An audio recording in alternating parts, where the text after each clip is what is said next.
Hey everyone, how's it going? This is DJ And1 here, and I am very, very excited to be bringing you my first ever how-to video in my how-to video series. I say how-to, but I'm probably going to change the title to how I do, just because DJing is a very subjective thing, and there is no silver bullet approach. That being said, these are things that I have found that have worked for me, and I'm hoping that I can just pay it forward and pass that information along to you, and that maybe you can pass that information along to someone else someday. So without further ado, let's get into it. All right, so first I want to start how I have my crates set up. If you see over here on the left, I have everything split up by genre. So hip hop, R&B, pop, top 40, dance, electronic, reggae, dancehall, etc. That's all fine and dandy, but what's the important thing that I want to highlight here is the finished routines and finished mixtapes crates that I have set up here. A lot of times I'll be DJing and I'll be going off cuff, just sort of winging it. But every once in a while I'll be playing and there'll be a song that I remember that I just did a great routine to, or a wordplay or a tone play that I really like. So I can easily go into these crates and then I can just pull it up. So for example, let's say I'm playing Come Down Anderson .Paak. I have the instrumental right here where I scratch over Ooh by Young M.A. and it's a wordplay that goes into Ooh Ah by Grits and Toby Mac. So if I didn't have this crate already, I wouldn't be able to do the routine because it requires me to quickly load up the next song that's coming in. And as someone who, if they had to classify themselves in a bracket and or sound, I would say I am more of a performance style DJ. So every second matters because Lord knows I would totally butcher this if I didn't have this right here in the crate. So it's very important that you guys, if you have any cool ideas or any things you've been working on, make sure you put it in a crate just so you can access those things quickly. So the next thing is the interface, which is this section right here. So the way I have my interface set up is I have it set up in artist, song, BPM, key, length, bitrate, and genre.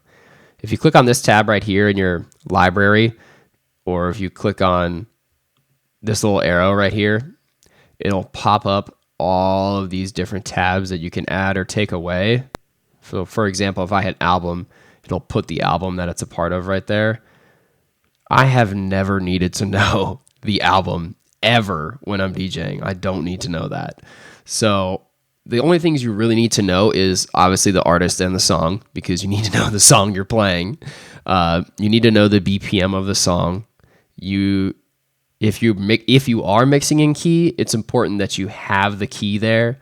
I use this specifically if I'm doing a mashup live. Maybe I'm using an acapella over an instrumental or something like that. So it's important to have the key there. The length, you need to know the length of the song. And it's very important that you have the bit rate. I've been DJing for about 6 years now, so there's definitely a couple files still in my massive iTunes library of some lower quality songs that I used to have that may not be 256 or 320. So it's important that you have the bitrate up there so you don't accidentally play a low quality version of a song and it just sounds bad through whatever system you're playing it through. And then just out of preference, I have the genre right here because a lot of my crates are centered around the genres. So I'm sure by now you guys have noticed the color coding here on this column on some of the songs. And the reason why I color code a lot of my songs, this is where it gets really subjective, is I like to color code based off the flow of a night. So, for example, I'm sorting by color right now. I have things in red, I have things in purple, and then I also have things in green, and then lastly, I have things in light blue. So all the songs in light blue are what I like to call walk-in songs. So they're like the chill songs when people are walking in, or maybe they're trying to grab a drink or something like that. So Hey Mr. DJ is a good one, a good example of that. So a song that someone would listen to when they're just walking in, getting their drink for the night. Okay. Purple are the songs that are kind of in-betweeners for me, songs that I've found that you can start to you have a dance floor and you're starting to kind of like warm up the room. So that's where a lot of like the purple and the light blue songs tend to coincide. And then all the songs in the red are just songs that I know are going to go off, or depending on what the crowd is, those are bound to work or be anthems and classics. So a good example of that is pretty much anything by Beyonce. So Single Ladies is a good example of a song that would be in red. The songs that are in green are all of the songs that are my edits personally. So all of my own personal stuff that I've done right here, for example, all the edits I make for heavy hits and things of that nature are all marked in green here, so I can just easily access if I need to just click the arrow and just scroll through. This is a great way if you just want to go fully off cuff and you don't have any crates, you just want to hit all. If you have everything properly color-coded, you can pretty much manage a whole night, start to finish, without any crates, if you just have everything properly color-coded. I don't have a lot color-coded right now because I've been adding a lot of music, so I have a lot to do on my end, but I always recommend color coding. So if you need to color code something, for example, I would say this random Jersey Club song, if I was playing for a Jersey Club crowd, would probably be a red. So all you got to do is just click on the box and you can change the color that easily. All right, so the last thing I want to talk about is the looping and labeling for the individual songs that I have. So if I'm putting together a certain routine or I'm putting together a certain set, I like to label all of my cue points and label all of my loops so I know exactly what is going to be said in those sections based off of the lyrics or the section of the song. So if you double click cue points in Serato, you can relabel them instead of them saying like first cue or energy 1 or things like that. You can just go and label them personally. That's what I do. It helps out a bunch on the front end. So when you actually go and do the live set, if you forget, it's that easy to remember. So for example, red cue point where it says first beat, that's right where the first beat starts.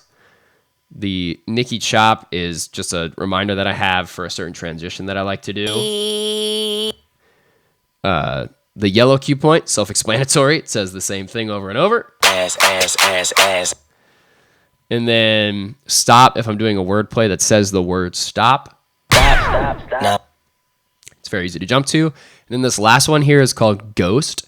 For vinyl users out there, this is called a ghost cue point. I put that at the end of all of my songs because the vinyl keeps spinning. There is no stopping it, so you can easily just set that ghost cue point so you can just jump to where you need to be in the song without having to scratch in your song every single time. So I highly recommend using that 8th cue point as your ghost cue point. Okay. Lastly here is the loops. So you can kind of set up the loops the same way you set up the cue points. You can double click and you can rename them. So right here I have this title Nicki Minaj. If you click this button right here, you jump straight to the loop. So that's the loop right there. If you're trying to make a loop from scratch, so I'll just delete this loop. So right here, let's say I just want to have a 1 beat loop on this clap. So I have it set on 1 here. All you have to do is hit the plus button right here. And then if you hit lock, that will set that loop to that exact 1 beat right there that I have it set up. You can't move it to 4 or 2 or anything like that when you're mixing, which I prefer to have it that way. So then I'll just relabel this. I don't know. Let's go clap intro. Top. Then it just locks that loop in. So if I go to use that loop, now it stays there as such. So, and then now that's locked, if I just press this button to go back to it,